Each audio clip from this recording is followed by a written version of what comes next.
guys இங்க பாருங்க கறிக்கீரை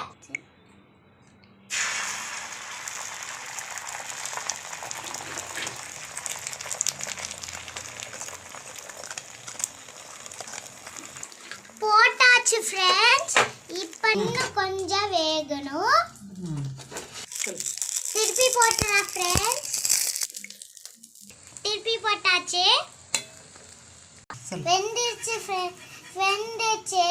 போடுறோம் फ्रेंड्स பாருங்க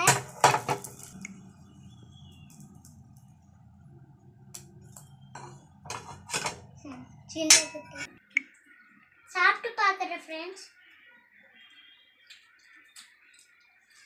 சூப்பரா இருக்கு நீங்களும் செஞ்சுக்கணுங்க